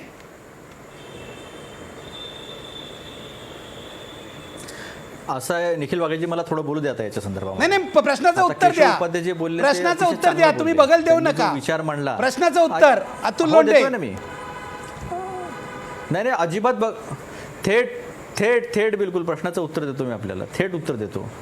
आपण मराठा समाजाचं नाव घेतलं, आता आपण BJP, शिवसेना, काँग्रेस आणि राष्ट्रवादी अशी प्रमुख पक्ष आहे महाराष्ट्रामध्ये. या प्रमुख पक्षांमधले अनेक नेते, मराठा नेते या सगळ्या पक्षांमध्ये आपल्याला मी दाखवू शकतो. त्यामुळं तुम्ही जो मुद्दा मांडता आहात की मराठा समाज दूर चालला, असं नाही आहे. विकासाच्या राजकारणाची जी मांडणी केलेली आहे आजपर्यंत त्याच्यावरच राजकारण सुरू आहे. म्हणून आपण जेव्हा शेतकऱ्यांचे प्रश्न येतात, जेव्हा कामगारांचे प्रश्न येतात, जेव्हा मागासवर्गीयांचे प्रश्न येतात, तेव्हा आपण राष्ट्रवादीचं नाव घेतल्याशिवाय राहत नाहीत निखिल वागळे साहेब. मी कुठल्याही अजिबात घेत नाही. भ्रष्टाचाराचा मुद्दा येतो तेव्हा राष्ट्रवादीचं नाव घेतलं जातं. काय केलं तुम्ही शेतकऱ्यांसाठी, कामगारांसाठी सांगा जरा. कम्युनिस्टांचं नाव घेऊ, सोशलिस्टांचं नाव घेऊ, राष्ट्रवादीचं का घ्यायचं? शेतकरी संघटनेचं नाव घेऊ. अतुल लोंढे, उगाच काहीतरी तुम्ही श्रेय घेऊ नका. राष्ट्रवादी काँग्रेसनी शेतकरी कामगारांसाठी काहीही केलेलं नाही. मी निर्णय सांगतो ना. नका सांगू, आता आपला तो विषय नाही. सांगतो तुम्हाला काय केलं ते. तुम्ही पेशवे का म्हटलं ते सांगा. नाही मग असं आहे की पेशवे नाही आहेत का? कोण पेशवे? साहेबांनी जी मांडणी केली आता पेशवे उरलेत का? त्या मांडणीचं सगळी आपल्याला विस्तृत विषय केलं. असं आहे अहो लोकशाहीमध्ये असं आहे काय करताय? लोकशाहीमध्ये व्यक्ती केशव ऐका ना, म्हणजे मग निजामाई उरले आहे का? निजाम उरले आहे का? मग अफजल खानाची राहिली आहे का? ऐका ना केशव ऐका ना, लोकशाहीमध्ये लोकांना सुद्धा सन्मान द्यायला तयार नाही. केशव तुम्ही ही साधी लोंढे साहेब गोष्ट आहे. ज्या लोकशाहीमधून निवडून आलेत की नाही मला सांगा. केशव काय लोंढे साहेब, अहो थोडं लॉजिकली लोंढे साहेब, असं खरं कधी असं रोज बोलत नाही लोंढे साहेब तुम्ही. माझं ऐका ना लोंढे साहेब, ही तुमची प्रतिमा नाहीये. ऐका ना माझं. अहो मी बरोबर बोलतो. अहो लोंढे साहेब, केशव साहेब, लोकशाही पेशवे संबंध लोकशाहीमध्ये निवडून आलेला तुम्ही बोलत केशव उत्तर देऊ दे. केशव उत्तर देऊ दे. अपमान करतात. केशव उत्तर देऊ दे. निवडून आलेल्या माणसाला, अहो लोकशाहीत निवडून आलेल्या माणसाला तुम्ही बरोबर सन्मान देत नाही. उत्तर द्या अतुल लोंढे, तुम्ही उत्तर द्या. अतुलजी उत्तर द्या. केशव उपाध्यायांनी बरोबर प्रश्न विचारलाय, उत्तर द्या. असं आहे की निजाम, रजाकार, अफजल खानाच्या फौजा, मुघलांच्या औलादी, हे सगळ्याची भाषा आहे, ही भाषा बीजेपीची आणि शिवसेनेची एक दुसऱ्यातली आहे आणि त्याच्या मागचं राजकारण महाराष्ट्रापासून लपलेलं नाही आहे. माझं फक्त माझी मांडणी सरळ सरळ स्पष्ट होती. पेशवे मी का अनेक म्हणाले हे उदाहरणं- सांगा. ऐका ना, काय संबंध पेशवे- नाही? पेशवे. आपण ज्या पद्धतीनं बोलता, ज्या पद्धतीनं मांडणी करता, नाही, ऐका ना. काय संबंध आहे? आपण काय ऐका, कसली? आज मुख्यमंत्री छत्रपती शिवाजी महाराजांच्या, ऐका ना, अहो ऐका केशवजी, ऐका थोडं आता दुसऱ्यांचं पण, आम्हाला पण विश्लेषण करतायत आणि तुमचंही राजकारण कळतं महाराष्ट्राला. अरे ऐकतोय, असं बोला आहे ना. की पेशवे हे महाराजांच्या, छत्रपती शिवाजी महाराजांच्या मंत्रिमंडळामध्ये जे पंतप्रधान होते किंवा आताचे जे राज्यातले मुख्यमंत्री बनतो ते म्हणजे पेशवे होते. त्या पेशव्याच्या अनुषंगाने कारण ते ब्राह्मण त्यांनी एक आहेत. ऐतिहासिक कोटी कारण ते केली. ब्राह्मण आहेत. आता अतुल ती लोंढे कोटी कबूल करा. केल्यानंतर कसं आहे की कारण तुम्हाला ते ब्राह्मण दिसून- आहेत. नाही असा ब्राह्मण आहेत म्हणून तुम्ही बोलताय. नाही असं आहे, ते ब्राह्मण आहे म्हणून त्यांना कोणी मतदान, असं नाही आहे वागळे साहेब. आपण कसं आहे, आता आपल्याला त्या अनुषंगानंच विचार करायचा असेल तर मी ते अडवू शकत नाही त्या गोष्टीला. मी आपल्याला काय म्हटलं की एखाद्या व्यक्तीचं विश्लेषण करायचं असेल तर त्यांनी आतापर्यंत घेतलेल्या निर्णयाच्या अनुषंगाने केलं पाहिजे. रामजादे हरामजादे म्हणणारे खूप चांगले आहेत, असं आम्ही मुस्लिम मुक्त म्हटलेलं भारत नाहीये. म्हणणारे असं खूप आम्ही चांगले काय आहेत, म्हटलंय? आदित्यनाथ जे म्हणतात ते खूप चांगले आहेत. ऐका ना, नाही, नाही नाही. आपल्याला नाही म्हणतो मी त्या लोकांना चांगलं म्हणतो अहो, आहे. शेट्टीचा आता उल्लेख, जेव्हा नरेंद्र मोदी साहेब, आठवलेचा ऐकून घ्या उल्लेख. केशव, ऐकून घ्या पहिले, मग अहो, तुम्ही बोला. शेट्टीचा तुमच्या उल्लेख. बोलताना बोलत नाही, ऐका ना, तुम्ही बोलत असं अहो बोलला ना, ऐका ना, अहो ऐका ना, ऐका थोडंसं केशव, मला मगाशी बोलू द्या, बोलला- मला बोलू द्या. बोला. जेव्हा नरेंद्र मोदी साहेब लोकशाहीच्या पद्धतीने विकासाच्या मुद्द्यांवर निवडून आले त्यावेळेसची मांडणी बीजेपीची अशी होती, यांच्या विचारसरणीची भगवे वस्त्रवाले सगळे, ती अशी होती की 800 वर्षानंतर हिंदू राजा आला आणि त्याची तुलना जी झाली की पुष्यमित्रांनी पुष्यमित्र शुंगानी बृहद्रथाला मारल्यानंतर जी क्रांती झाली, त्या क्रांतीसोबत मोदींच्या निवडून येण्याच्या सोबत गेली, तेव्हा लोकशाही मूल्य कुठे गेली होती? आपण कशा पद्धतीची मांडणी करता? मुझफ्फरनगरचं कसं केलं होतं, सैरांच्या संदर्भामध्ये कसं करतायत, असं मला पवार बोलायचंय. साहेबांनी त्यांच्या आयुष्यात कधीही केलं नाही. मला निखिल वागळे बोलायचंय. साहेब, आपण पूर्ण मंत्रिमंडळ बघा, 1999 पासून ते 2015 पर्यंत पूर्ण मंत्रिमंडळ बघा. आता जे जयदत्त अण्णा क्षीरसागर आहे, जिथे गोपीनाथ मुंडे होते तिथे कोणता समाज होता आणि गोपीनाथ मुंडेंनी कसं ते VJNT 1 2 3 4 करून घेतलं होतं महाराष्ट्राच्या राजकारणामध्ये, जरा MPSCचं एकदा ते गॅझेट काढून बघा, म्हणजे तुम्हाला लक्षात येईल. तिथे जयदत्त अण्णा क्षीरसागर जे आहेत ते ज्या समाजाचे आहेत त्या समाजाचे 200-300 मतदान पण नसेल, पण ते मंत्रिमंडळामध्ये सातत्यानं राहिले, ते तिथं राजकारणात होते. पवार साहेबांनी त्यांना पूर्ण त्यांच्या व्यक्तिमत्वाला संधी दिलेली आहे. मी प्रकाश गजबेंचं पण उदाहरण आपल्याला ठीक आहे, सांगितलं, ते मी मगाशी आपल्याला तुम्ही दिलं. वडकुतेंचं पण उदाहरण केशव सांगितलं. उपाध्याय उत्तर शेडगे द्या पण थोडक्यात, होते. मग मी विजय अशा शर्मांकडे अनेक येणार जे आहे. लोक मला- आहेत मला थोडक्यात उत्तर द्या. त्यांना संधी मला दिलेली बोलायचंय. आहे. उत्तर द्या केशव उपाध्याय. मुळात फरक लक्षात घेतला पाहिजे. आज संध्याकाळी नरेंद्र मोदीने मुलाखत झाली, त्या मुलाखतीत नरेंद्र मोदी हाच प्रश्न विचारला. त्या नरेंद्र मोदींनी सांगितलं मुळामध्ये पक्ष की मी अशा पद्धतीच्या लोकांकडे मी महत्व देत नाही, तुम्ही महत्व देऊ नका, ते कुठल्याही पक्षाचे असो. मुळामध्ये पक्षाचा प्रमुख बोलतो आणि पक्षाचे कार्यकर्ते बोलतात. ते रघुरामन यात राजनच्या फरक संदर्भात असतो. बोलले ते. अतुल लोंढेंनी एखादी प्रतिक्रिया दिली तर मी समजू शकतो. एक मिनिट, माझं पूर्ण लोंढे, माझं पूर्ण होऊ द्या. रघुरामन जर अतुल राजनच्या लोंढे किंवा संदर्भात अन्य बोलले तत्सम कोणी ते. नेता त्यांचा बोलला नाही, मी सांगतो. नाही, मी ते सांगतो, रघुराम आता माझं राजनच्या पूर्ण होऊ द्या. संदर्भात होतं आता माझं नरेंद्र पूर्ण होऊ मोदींचं द्या ना. वाक्य. लोंढे त्याला साहेब, तुम्ही आता अहो, उगाच काहीतरी लोंढे नको साहेब, करा. आता मी शांत ऐकलं ना, आता समोरचं आता ऐकून कळलं घ्या. का? तुम्ही मधात आता बोलल्याने खरं कसा नाही त्रास ऐकून होतो? घेता, अडचण ती आहे पुन्हा मुळामध्ये. मग आता ऐकून घ्या. अहो ऐकून घ्या ना, मग असं आहे, मला त्रास नाही, ऐकून घ्या, बाकी काही नाही. चर्चा आपली नीट होऊ दे एवढीच माझी इच्छा आहे. वाघे निलांजना साहेबांची ज्योती चर्चा का- नीट झाली निलांजना पाहिजे. ज्योती का मंत्रिमंडळामध्ये मुळामध्ये आहे? सगळ्या विषयामध्ये असं आहे की प्रमुख निलांजना ज्योती का मंत्रिमंडळात आहे? अशा प्रकारचं विधान करणं आणि कार्यकर्त्याने विधान करणं यात फरक आहे. आदित्यनाथ का आहेत? पक्षाचा प्रमुख ठीक अशा आहे. प्रकारचं विधान करतो, त्यातनं संदेश वेगळा जातो. एक त्यामुळे प्रमुखाने विधान एक. दुसरं असं आहे की मगाशी आपले विजय चौगुले साहेब सांगत होते की काही घराणे सातारा जिल्ह्यातलं त्यांनी उदाहरण दिलं, पण सातारा नाही, त्या जिल्ह्यातली अशीच घराणी जी आहेत त्या जिल्ह्यातली, शेजारी सोलापूर जिल्ह्यात या विजयसिंह मोहिते पाटलांचं घराणं, अशी धरूनच त्यांनी सगळी सत्ता हे केली ना. अशा प्रकारचं सर्वसामान्य अतुल लोंढे वगैरे अशी नाव दाखवण्यासाठी नावं छान वाटतात ती. त्यामुळे तशी त्यातले नावं 22 आहेत. तुमच्याकडे आले पण आहेत. मुळामध्ये प्रत्येक त्यातले जिल्ह्यातले 22 राष्ट्रपतीचा बीजेपीत इतिहास आलेले आहेत. काढला तर नाही 22 नाही आले आमच्याकडे. नाही आले. असं आहे. त्यामुळे त्यातलं जर काढला त्यातले इतिहास तर 22 अशाच तुमच्याकडे प्रकारची आले आहेत. त्यातली ते मोठी आमदार मोठी आहेत. घराणं घेतली आणि त्यातनं मोजून राष्ट्रवादी देतो पक्ष मी झाला. ठीक आहे. आज पृथ्वीराज चव्हाण म्हणाले की प्रादेशिक पक्ष सुद्धा राष्ट्रवादीला म्हणता येणार नाही. त्यामुळे मुळातच हे सगळं राजकारण जातीवादी आहे आणि अशा प्रकारे त्यांना आज भीती वाटते की आपल्यापासून हा समाजही जो वर्षानुवर्ष बांधून ठेवला होता त्या ठिकाणी तो सुद्धा जातोय काय की हा पोटशूळ खरा आहे आणि त्या पोटशुळात नाही विधान आलंय. मग राजू शेट्टीची जात काढली जाते. मग आणखीन मी 95 उदाहरण सांगितलं. रयत शिक्षण संस्थेतलं आरक्षण बदललं जातं. त्यानंतर काय महाजन जोशींचं सरकार केलं जातं. अशा प्रकारचं येतं तर त्या पोटशुळात नाही येतं. ही त्याच्या मागची खरी कथा आहे. ठीक आहे विजय चोरमारे, मला तुमच्याकडे यायचं आहे, हा विषय पुढे न्यायचा आहे. मुद्दा असा आहे केवळ शरद पवार नाही, भाजपसुद्धा जातीय गणितं करत आहे. सोशल इंजिनिअरिंग करायचा त्याला मी नवा शब्द दिला आहे, सोशल इंजिनिअरिंग असा एक मोठा शब्द आहे, पण ती जातीय गणितच असतात. शरद पवारही सातत्याने आपल्या राजकारणामध्ये जातीय गणितं करतात. ते पुरोगामी आहेत, काही बाबतीत याविषयी शंका नाही आहे. विचारांनी ते पुरोगामी आहेत असं सतत ते स्वतः सांगतात, भासवतात. वैयक्तिक जीवनामध्ये सुद्धा ते पुरोगामी आहेत. सत्यनारायणाच्या पूजेला ते जाणार नाही, मंदिरामध्ये कुठे जाऊन सिद्धिविनायकामध्ये आशीर्वाद घेणार नाहीत. हे सगळं बरोबर आहे. मला हे विचारायचं आहे, शरद पवारांचे 2 चेहरे आहेत का? प्रॅक्टिकल पॉलिटिक्स करताना एक चेहरा आणि अशा प्रकारे तत्व सांभाळताना दुसरा चेहरा. कारण मला थेट शरद पवारांचे 2 चेहरे आहेत असं मला नाही वाटत. दुसरी गोष्ट आहे की काही तत्कालीन राजकीय फायद्यासाठी शरद पवार कधी कधी जातीच्या राजकारणावर घसरतात. तत्कालीन राजकीय त्याला खूप तात्पुरते राजकीय संदर्भ असतात. म्हणजे राजू शेट्टींचं साखरेचं आंदोलन, कोल्हापूरकडे काही कारखाने सुरू आहेत, मग ते तिकडं इंदापूरला किंवा तिकडं कुठेतरी सांगतात की तात्पुरत्या फायद्यासाठी ते तात्पुरते. मग ते पुण्यातल्या लोकसभा निवडणुकी, विठ्ठलराव गाडगिळांच्या निवडणुकीच्या वेळी असेल, तत्कालीन राजकीय कारणासाठी फडणवीसांना सतत ते पेशवा म्हणतात. फडणवीसांच्या वेळी मनोदशा कशासाठी? हे शेवटी जातीचं गणित, त्याच्या पाठीमागं थेट जातीय भावनाच आहे. मग हे कधी लपवण्याचं काय कारण? मग प्रवीण गायकवाडनी स्पष्टपणे सांगितलं, त्या संदर्भातलं विश्लेषण केलं. आणि हे लपवण्याचं काही कारण नाही. आणि महाराष्ट्रातल्या छोट्या मोठ्या सामान्य कार्यकर्त्याच्या मनात सुद्धा ही भावना असतेच आणि ही भावना लपून राहत नाही फक्त. आणि भारतीय जनता पक्ष काय, राष्ट्रवादी काय, कुठलाही पक्ष काय, प्रत्येक राजकारणातलं प्रत्येक पाऊल उचलताना जातीय गणितांचाच विचार करत असतात. म्हणजे मी सुरुवातीला म्हणलं हे राजकारण हे 100% जातकारण आहे.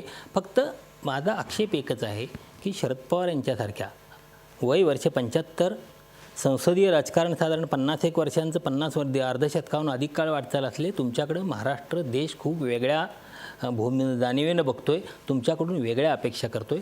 तर तुमच्याकडून अशा प्रकारची निसरड्या वक्तव्यांची अपेक्षा नाही. मला त्यांचं म्हणजे आपण पुरोगामित्वाच्या बाबतीत बोललं तर शरद पवारांच्या एवढा पुरोगामी डावे पक्ष राजकीय जीवनामध्ये नाही आहेत असं कधी कधी म्हणावं परत नाही. आपण पुन्हा त्यांना जर ब्राह्मण द्वेष्टे म्हणायला लागलं तर शरद पवारांच्या सल्लागारांच्या पासून त्यांची उठबस सगळी ब्राह्मण समाजातल्या लोकांच्यातच असते. म्हणजे आपण जर शरद पवार ब्राह्मण द्वेष्टे आहेत असं मी म्हणणार नाही, पण शरद पवार आपल्या राजकारणासाठी कुणाचा तरी ब्राह्मणपणा वापरून घेतात. हे बरोबर, तेच म्हटलं. हे वेळोवेळी ते मनोहर जोशींच्या बाबतीत माधव गोडबोले असतील किंवा आता देवेंद्र फडणवीस त्यावेळी त्यांचं ज्यावेळी त्यांच्या संदर्भातला काही निर्णयासंदर्भातला, त्यांच्या व्यक्तिमत्वासंदर्भातला काही राग व्यक्त करायचा असेल तर त्यावेळी ते या जातीय पातळीवर घसरतात आणि हे अशा नेत्यानं अशा पातळीवर घसरणं चुकीचं आहे. ठीक आहे विश्वंभर चौधरी, मला तुम्हाला विचारायचं आहे, एकतर याविषयी तुम्ही बोलाच, पण मला महाराष्ट्राच्या ग्रामीण भागातून एक वाईट गोष्ट सातत्याने ऐकू येते. हे सरकार आल्यापासून राष्ट्रवादी काँग्रेसचे लोक चुपेपणाने का होईना, गुप्तपणाने का होईना, अप्रत्यक्षपणे का होईना, पण या राज्याचा मुख्यमंत्री ब्राह्मण आहे याचा सातत्याने प्रचार करतायत. खरं तर हा विरोधी पक्ष आहे, लोकांच्या प्रश्नावर आंदोलन करायला पाहिजेत, पण ते न करता ब्राह्मण मुख्यमंत्री आहे हे बहुजनांच्या मनावर बिंबवायचं आणि मुख्यमंत्र्यांची विश्वासार्हता कमी करायची, असं राजकारण चुपेपणाने खेळलं जात आहे. याविषयी तुमचं काय म्हणणं आहे? मगाशी अतुल लोंढे यांनी बऱ्याच गोष्टी सांगितल्या, त्यातला एक फक्त गैरसमज राहू नये लोकांचं म्हणून खुलासा केला पाहिजे. पेशवे हा शब्द कुठल्याही अर्थाने मुख्यमंत्री याच्याशी समानार्थी नसून तो पंतप्रधान याच्याशी समानार्थी आहे. तर पंतप्रधानांचं ज्या पद्धतीने बारामतीत स्वागत झालं त्या प्रमाणात पेशवे हे चालतात असा त्याचा एक श्लेष निघू शकतो. हा पहिला मुद्दा. दुसरी गोष्ट, आवाजी मतदानाच्या आधीसुद्धा बिनशर्त पाठिंबा पेशव्यांना का दिला हा प्रश्न महाराष्ट्राला पडलाय ना.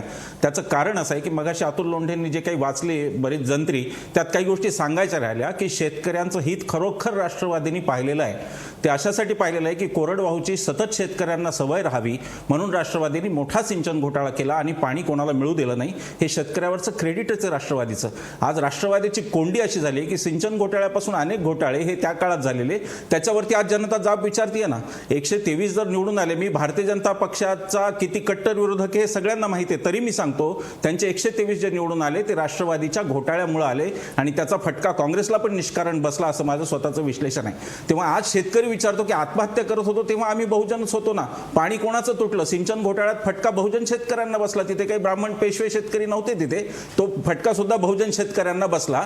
तेव्हा एकीकडे हे रूप स्पष्ट होत आहे की बहुजनांच्या नावाखाली राजकारण होत आहे, पण बहुजन शेतकरी आत्महत्या करतायत, बहुजनांच्यासाठी सिंचन घोटाळा होतोय, वंचित बहुजनच राहत आहेत. अतुल लोंढे साहेब, विस्थापनाचा एकही प्रश्न तुमच्या सरकारने सोडवला नाही. मी तुम्हाला सांगतो, ज्यात बहुजन समाजाच्या शेतकऱ्याच्या जमिनी गेल्या होत्या आम्ही त्यांच्या बाजूने उभे होतो. तुम्ही विचारा स्वतःला की किती बहुजनांचे प्रश्न सोडवले. त्यामुळे बहुजनवरचं जे पेटेंट होतं, जे फुले शाहू आंबेडकरांच्या राजकारणाचं जे आंबेडकरांच्या राजकारणाचं जे भुजबळांच्या पर्यंत लॉजिकल जो एंड झाला, त्या एंड पासून बाहेर येण्यासाठी मला वाटत नाही राष्ट्रवादीला आता जातीयवादाचा आधार घेतल्याशिवाय काही पर्याय.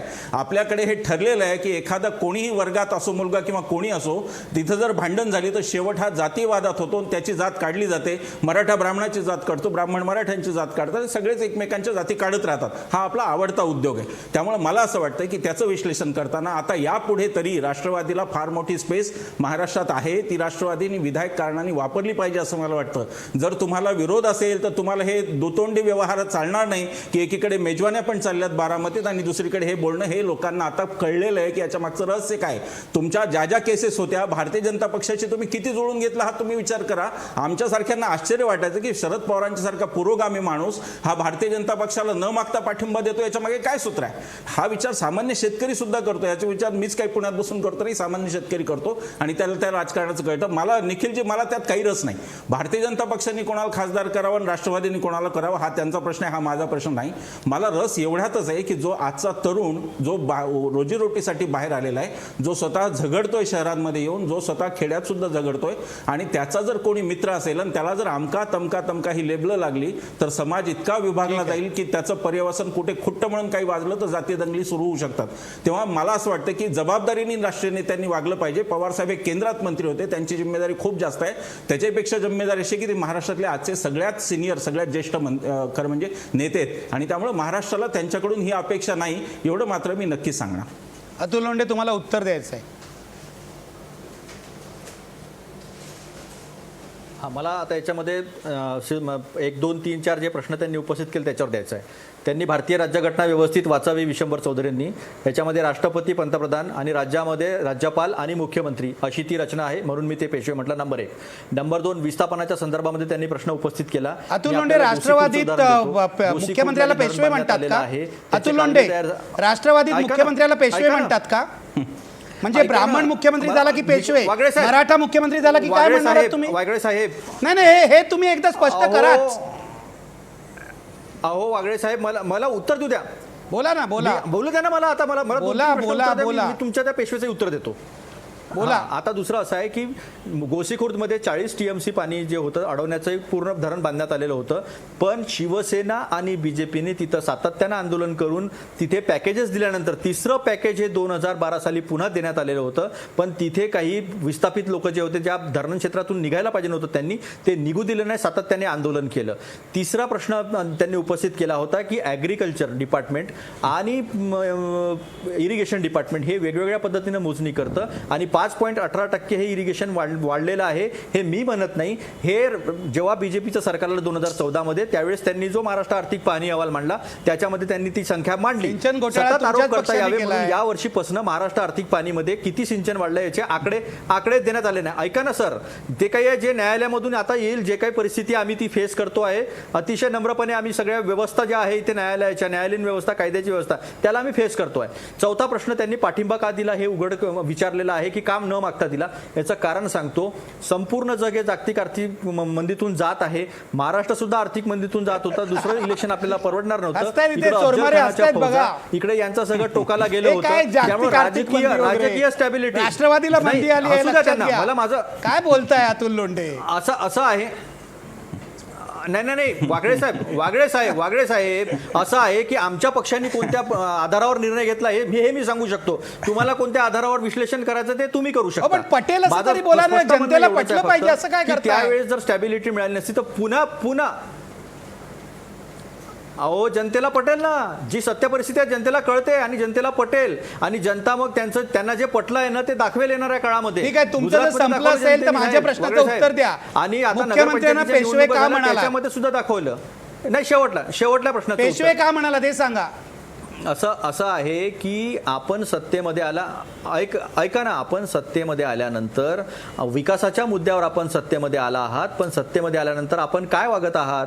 आपण मुस्लिम मुक्त भारत करण्याचा प्रयत्न एक व्यक्ती बोलतो तुमच्या याच्यातला परिवारातला, त्याच्यामध्ये तुम्ही काही बोलत नाही. अखलाकचं प्रकरण आपल्या समोर आहे, मुझफ्फरनगरच्या दंगली आपल्या समोर आहे, निलांजना ज्योतिराम दिल्लीच्या इलेक्शनमध्ये मंत्री असलेल्या घटनेची शपथ पुन्हा घेतलेल्या तेच बोलताय तुम्ही, रामजादे अतुल लोंढे. हरामजादीची मांडणी करतात. अतुल लोंढे, तुम्ही तेच बोलताय. माझा वेळ संपत चाललाय. सर, ह्याच गोष्टी आहे.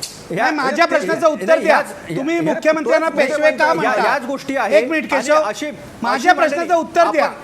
तुम्हाला हे ब्राह्मणांचं राज्य आहे असं दाखवायचं आहे का? आपण असं आणि ही शरद पवारांची वृत्ती ब्राह्मणी वृत्ती नाही का? हे लोकशाही जातीच्या मुक्त नावावर भारतीय दुसऱ्याला हिणवणं ही ब्राह्मणी वृत्ती नाही का? आपल्याला असं आहे वागळे साहेब की त्यांना एकुलती एक मुलगी त्या काळात जेव्हा ते माझ्या प्रश्नाचं उत्तर द्या. मुलीचं काय करू मी? एकुलती एक मुलगी वगैरे माहिती आहे आम्हाला. माझ्या प्रश्नाचं उत्तर द्या. तुम्ही मुख्यमंत्र्यांना पेशवे का म्हणतात? त्यांचं पुरोगामित्व जे आहे ते सगळ्या माझ्या प्रश्नाचं उत्तर द्या हो. तुम्ही मुख्यमंत्र्यांना पेशवे का म्हणतात? मुख्यमंत्री ब्राह्मण मुख्यमंत्री झालाय, कटकलाय का तुम्हाला? मी आपल्याला सांगितलं हो म्हणा ना, खरं उत्तर द्या. हो हो हो, हे तुमचं उत्तर आहे. आमच्या पक्षात ब्राह्मण लोक नाही आहेत का? आमच्या पक्षात पण मग तुम्ही पेशवे का म्हणताय हे सांगा आम्हाला. ब्राह्मण लोक आहे, पेशवे का म्हणताय हे सांगा. विरोध केला आम्ही. शाहू फुले आंबेडकरांची जी विचार, अरे ते मुख्यमंत्री आहेत ना, त्यांना पेशवे म्हणतात. अच्छा, मुख्यमंत्र्यांना तुम्ही पेशवे म्हणता म्हणजे पृथ्वीराज चव्हाणांना पण पेशवे म्हणत होता का तुम्ही? पृथ्वीराज चव्हाण पण पेशवे आहेत का? असं आहे निखिल वागळे साहेब. मग शरद पवार मुख्यमंत्री होते तेव्हाही पेशवे होते का? आणि मग त्याचे जर अर्थ आपल्या अनुषंगाने जर काढायचे झाले तर असं आहे की एखाद्या गोष्टीवर जर आपण अडकून गेलो वागळे साहेब आणि त्याचाच अर्थ जर आपल्या अनुषंगाने काढत गेलो तर मग तुम्ही मला उत्तरच देत नाही आहात, म्हणून मला पुन्हा विचारावं लागतं. मी माझं विश्लेषण आपल्याला सांगितलं, आपल्याला जे वाटतं ते आपण बोलू शकतो. तुम्ही पेशवे का म्हणतात? ते ब्राह्मण आहेत म्हणून म्हणता का? तुम्ही मनोहर जोशी आणि फक्त फडणवीसांना पेशवे म्हणताय, बाकी मुख्यमंत्र्यांना म्हणत नाही आहात. खरं सांगा, स्पष्ट सांगू टाका. की क्रांती प्रतिक्रांतीचा तो प्रश्न आहे. काय क्रांती प्रतिक्रांती काय बोलताय? सांगितलं ना मी आपल्याला. मी त्या चौधरी ते लोंढे काय बोलताय? नाही, असं आहे की मी आपल्या समोर तो मुद्दा स्पष्टपणे मांडलेला आहे. आता आपल्या नाही मांडलाय. नाही वागळे साहेब, आपल्याला आता तुमच्यापेक्षा अधिक प्रवीण गायकवाड मांडतील बघा. प्रवीण गायकवाड, आम्ही ज्या पद्धतीनं प्रवीण गायकवाड मांडतील तुमच्यापेक्षा स्पष्टपणे. प्रवीण गायकवाड, तुम्ही सांगून टाका. ब्राह्मण मुख्यमंत्री असणं आक्षेपार्ह वाटतंय का? सगळ्यात महत्वाचं काय आहे की शरद पवारांनी जे विधान केलं त्या विधानावर मुख्यमंत्री स्वतः म्हणतात की मी छत्रपतींचे सेवक आहे. हो, बरोबर आहे. आणि मी लखोटा घेऊन दिल्लीला घेऊन गेलो होतो. म्हणजे स्वतः मुख्यमंत्रीच म्हणतायत की मी पेशवा आहे. कारण पेशवा नाही म्हटलंय, दिल्लीला लखोटा घेऊन जायची. आपल्याला पहिल्यांदा माहिती असलं पाहिजे. पेशवा नाही म्हटलं करत होते नाही, कारण ज्या वेळेस पेशवा नाही म्हटलं छत्रपती शिवाजी महाराज यांना राजे पदवी औरंगजेबाने दिली, आपल्याला माहित नसेल, त्यावेळेस त्यांच्या वतीने त्यांचा पेशवाच गेला होता. आणि पेशवे म्हणल्याने अपमान व्हायचं काय कारण आहे मला काही कळत नाही. प्रवीण गायकवाड, सन्मानाची गोष्ट ते ब्राह्मण आहेत म्हणून तुम्ही पेशवा म्हणताय का? ब्राह्मण म्हणायचं काय कारण आहे? ते ब्राह्मण आहेत म्हणून पेशवा म्हणताय का हे सांगा. नाही, पण हे मान्य का करत नाही तुम्ही? पेशवे सगळे ब्राह्मण होते. म्हणजे मुख्यमंत्री ब्राह्मण आहेत म्हणून पेशवे आहेत, बरोबर ना? अपमान काय वाटायचं कारण आहे? ते सन्मानाचं आहे ना. सन्मानाचं आहे ना ते. ठीक आहे, तुमच्या पद्धतीने हा सन्मान आहे. केशव उपाध्ये, थोडक्यात माझा वेळ संपलाय. आपण त्यांचं कर्तृत्व सांगतोय ना. ठीक आहे केशव उपाध्ये. नाही, एक मिनिट. मूळ मुद्दा काय आहे की मराठा मुख्यमंत्री झाला की त्याला छत्रपती म्हणून सुद्धा हिणवलेले. छत्रपती म्हणायचे त्यांना. कोणी हिणवलंय? हॅलो वागळे साहेब, हॅलो बोला ना, कोणी हिणवलंय? हॅलो कुणी हॅलो हे बघा, पती माझे छत्रपती नावाचं नाटक काढलं होतं मच्छिंद्र कांबळेंनी. आम्ही ते बंद पाडलं होतं. त्यावेळेस मी लेख लिहिला होता की कुठलाही चुकीचा वागणारा, गैरकृत्य करणारा, दारू पिऊन गबाळ्यासारखा वागणारा किंवा मराठा समाजाला जाणीवपूर्वक अशा व्यक्तींना छत्रपती म्हणून हिणवण्याची आम्ही सुद्धा परंपरा पाहिलेली आहे. आम्ही सुद्धा म्हणतो चुकीचं वागणारा, वाईट वागणाऱ्याला छत्रपती का हिणवलं जातं. आणि त्याच्यानंतर पती माझे छत्रपती नाटक आम्ही बंद पाडलं आणि त्याच्यावर चर्चा घडून आणली होती. त्यावेळेस फक्त आपल्यासारखा आजचा सवाल नव्हता, त्यामुळे जास्त ठिकाणी जाता आलं नाही. पण पेशवे हे सन्मानाचं पद आहे, वाईट का वाटतंय मला काय कळत ठीक आहे. नाही. छत्रपती हे सन्मानाचं पद आहे, तसं पेशवे सुद्धा सन्मानाचं आहे. पण ते ब्राह्मण म्हणून म्हटलं तर सगळेच ब्राह्मण पेशवे झाले होते, मग त्यांना वाईट वाटायचं काय कारण आहे. ते स्वतःच म्हणतात ना, मी लकोटा घेऊन दिल्लीला गेलो होतो, म्हणजे पेशवेच काम केलं ना. मग एवढं काय त्याच्यामध्ये शरद पवारांनी वाईट बोलले. सत्य सांगितलं तर सख्या आईला सुद्धा राग येतो. सत्य सांगितलं तर सख्या आईला सुद्धा राग येतो. केशव, माझ्याकडे खूप थोडा वेळ आहे, अगदी 30 सेकंदात. हो, 30 सेकंदात सांगतो. प्रश्न असा आहे की या निमित्ताने पुन्हा एकदा महाराष्ट्रामध्ये जातीय राजकारण करण्याचा या सगळ्याला स्पष्ट दिसतंय आणि त्या भूमिकेतनं हे सगळी मांडणी चालली आहे. आणि सातत्याने म्हणजे पृथ्वीराज चव्हाण असताना असं ना कधी पेशवे राज्यावर बसलेत असं वाटलं नाही की ह्याच्या पूर्वीचे मुख्यमंत्री स्वतः शरद पवार होते, मग ते पण पेशवे, ते स्वतः जाणता राजा का म्हणून घेत होते. मग त्यावेळी वेगळा रेफरन्स का होता.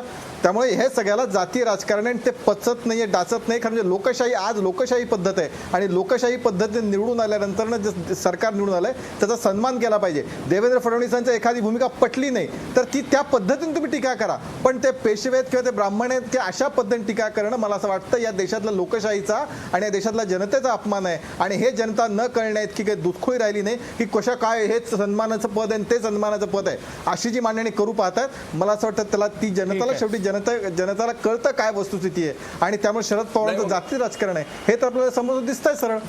ठीक आहे, शेवटी विजय चोरमारे तुमच्याकडे येतोय. शेवटी काय म्हणाल? शेवटी एवढंच म्हणावं लागेल की माध्यम लोक खूप संवेदनशील आहेत, खूप बारकाईने तुमच्याकडे बघतायत. खूप जपून राजकारणातल्या लोकांना सार्वजनिक व्यवहारात खूप जपून बोलावं लागेल, जपून व्हावं लागेल. अशाच लाईटर व्हेनमधल्या अशाच गमतीशीर बोलण्यामुळे अजित पवारांचं राजकीय करिअर उद्ध्वस्त व्हायची पाळी आलेली आहे. तर अनेकांच्या बाबतीत हे गेल्या हे सरकार आल्यानंतर 3-4 मंत्र्यांच्या बाबतीत ह्या गमतीनं विनोद, म्हणजे हे सभेत बोलायला, पत्रकार परिषदेत बोलताना विनोद करायला जातात आणि ते विनोद यांच्यावर उलटतात. तर सगळ्या राजकीय पुढाऱ्यांची जाणीव, शरद पवारांच्या सारख्या जबाबदार ज्येष्ठ नेत्याची तर खूप मोठी जबाबदारी आहे. खूप जबाबदारीने बोलावं लागेल. आणि तुमच्याकडे महाराष्ट्राला देण्यासारखं खूप आहे, मार्गदर्शन करण्यासारखं खूप आहे, तर तुम्ही त्या दृष्टीनं काही देण्याचा प्रयत्न करा. असं जातीविषयक बोलून जातीपातीमध्ये काही भेद पाडण्याचं, लोकांच्या मनातला नसलेला जातीवाद उफाळून वर आणण्याचं काम करू नये, असंच मला वाटतं या निमित्ताने एवढं सांगावं लागेल. ठीक आहे, शेवटी पुन्हा एकदा प्रश्न बघा, शरद पवार जातीयवादी राजकारण करत आहेत का? बघा पडद्यावर आपले प्रेक्षक काय म्हणतायत. 72% लोक म्हणतायत होय, पवार जातीयवादी राजकारण करत आहेत. इथेच थांबूया. धन्यवाद. पाहत राहा महाराष्ट्रभर.